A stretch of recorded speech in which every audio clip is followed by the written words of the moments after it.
What is up, guys? Delboy here. So, David Price is back on the undercard of Anthony Joshua versus Alexander Povetkin.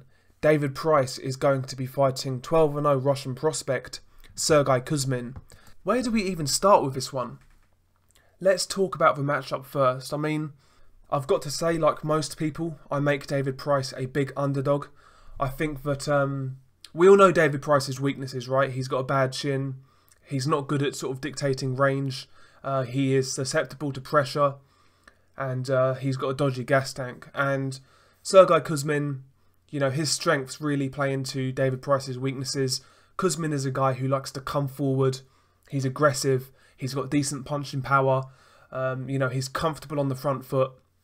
And his feet are quite quick, actually, for a big guy. He brings a lot of attributes that are going to trouble David Price. So, from a stylistic perspective, from what I know about both fighters, I do make Sergey Kuzmin a reasonable to big favourite, to be quite honest with you. I expect him to win this fight, and I expect him to win this fight by knockout. But, I've got to say, you can never rule David Price out of these type of fights because, obviously, he's a big old boy, isn't he? And he carries a lot of power in that right hand and even that left hook. You know, he carries real power. And if you take your time to look at Sergey Kuzmin, like I said, yes, you know, he does things that are going to give David Price a lot of problems. However, there are a few flaws in his game that David Price could exploit. When Kuzmin's coming forward, you know, he does get hit, especially with straight punches. In particular, the right hand is there for David Price. I'll tell you why. Sergey Kuzmin has a horrible habit of dropping his left hand low, especially when he jabs with it coming forward. He'll jab with it and he'll bring it back extremely low. You know, David Price is the longer, bigger man. That right hand, when Kuzmin jabs and if he brings it back low, Price needs to come over the top of that right hand counter and try and time Kuzmin coming in. And if Price connects with that punch, who knows what could happen? You know, the holes are there in Kuzmin's defense when he comes forward. It's essentially whether David Price has the confidence to take the initiative and take those openings. Because they're there, trust me. You know, Kuzmin's not a great sort of fighter. He's a decent prospect and he's a guy who can get to a certain level. I think he can get to European level at very least. Maybe even, you know, maybe he could be a fringe contender. He's a decent fighter, don't get me wrong, but, you know, he's not perfect. He's not a world beater. You know, the holes are there. It's just whether we can see David Price in a good frame of mind and if we can see David Price come in there with a confident mindset. Against Povetkin, actually, David Price looked confident, you know. That was the most confident and relaxed I've seen him for quite some time.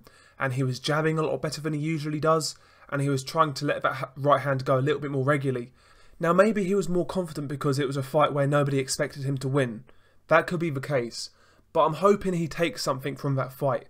I'm hoping he approaches it in a similar manner where he's not just pouring a jab, he's actually putting some force behind it. I hope he's more willing to take those opportunities to counter, because in the Povetkin fight he was having success and he looked a lot better in that fight than he's done previously, despite getting knocked out brutally. So I hope he takes something from that fight. However, I feel we may see David Price revert to type. I think he showed up against Povetkin because the pressure really was off. Against Kuzmin, I think a lot of people are going to see this as a more winnable fight. I know Price is still the underdog, don't get me wrong, in most people's opinion, but, you know, a lot of people are going to see this as a much more winnable fight. Therefore, the pressure is going to be a little bit more on David Price. And I think that might get to him on fight night. I hope it's not the case. I hope he really shows out and puts on a great performance. And I hope he wins. You know, he seems like a nice guy. And, you know, he always tries to bounce back. And there's something commendable about that. So I hope David Price does a good job. And I hope he gets the win. But I think Kuzmin will win this fight. And from a Kuzmin perspective, I do think it's a decent fight for him as a prospect. You know, most of the top guys in the heavyweight division are 6'6" plus. Deontay Wilder, Anthony Joshua, Tyson Fury. All of these guys are tall, right? So it's good to see a prospect getting experience against a guy like that. You know, David Price is a big puncher, so Kuzmin needs to be careful. It's not a layup for him, you know. He's going to learn something from this fight. So from his perspective, I think it's a good fight for Kuzmin as well as a prospect. I wanted to touch on one more thing as well. The matchmaking of this fight, a lot of people are complaining. Now, I think if you followed this channel for any sort of length of time, you're going to realise that I I don't like it when people baby fighters.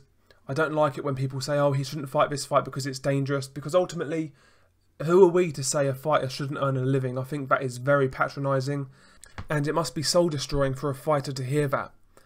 I've got a big problem with that, and I always have. You know, it's up to David Price to make his own decisions. And, you know, he's a grown man. He's not a guy who is mentally unwell. You know, he's sound of mind. He can make his own decisions and, you know, let him earn a living.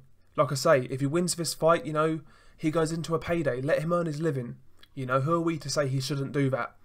And for all the people blaming Eddie Hearn, you know, they're selectively blaming Eddie Hearn, but, you know, if you're going to blame somebody for putting David Price in this fight, then, yeah, I suppose you should blame Eddie Hearn. He deserves some blame, but it's funny how none of these guys mention MTK.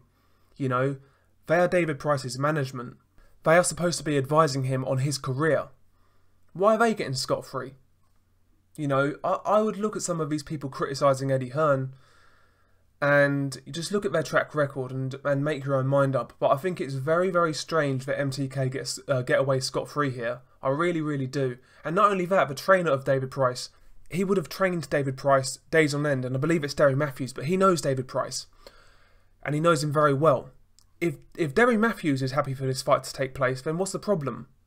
You know, Derry Matthews knows David Price more than Eddie Hearn. Where's the criticism for Derry Matthews? Again, I would question some of the people's motives criticising Eddie Hearn in regards to this fight. Because ultimately, if you're truly against this fight, let's say your concern is genuine, and I'll give you that credit, let's say it's genuine, there are far more culpable parties involved here than Eddie Hearn. The people at MTK know David Price more than Eddie Hearn, I'm sorry. Derry Matthews knows David Price more than Eddie Hearn. If they feel the same like you do, and they're letting this fight go ahead, then they are ultimately just as much to blame as Eddie Hearn, if not more so. But there's no criticism for those guys. Why is that? Now, all I'm saying is this. There are certain channels, there are certain Twitter accounts online who only lean one way. They'll either only criticise Eddie Hearn, they'll either only criticise Frank Warren, they'll only criticise PBC, or they'll only be pro one organisation, whether that's pro PBC, whether that's pro Eddie Hearn, whether that's pro Frank Warren. You know, have you noticed, if you see patterns in people's behaviour and the way they lean, then chances are they have an ulterior motive. Now, I'm not going to sugarcoat it. Sergey Kuzmin is a big favourite. He should win this fight. He should win this fight by knockout. But David Price does have a puncher's chance, and ultimately, it's up to him whether he takes this fight or not. Let the man earn a living, you know. He deserves that. He's still healthy, he's still passing medical tests, he's still of sound mind. Let him do his thing, you know. Like I say, if he wins the fight, he can then move on to a bigger payday, and who are we to take that away from him? Again, I've always had a big problem with that, you know. Just think of it if you was in David Price's shoes. How would you feel if you heard people saying that? I don't know how I'd feel, I'll be honest. It would be soul destroying, you know. To see and hear people out there think that I'm not fit to make my own decisions.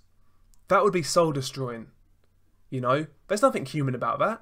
That's horrible, you know. As a man, you should make your own choices. You should be able to make your own choices. Let David Price live his life. Let David Price make his money. Let David Price succeed or fail on his own accords. That's how I feel.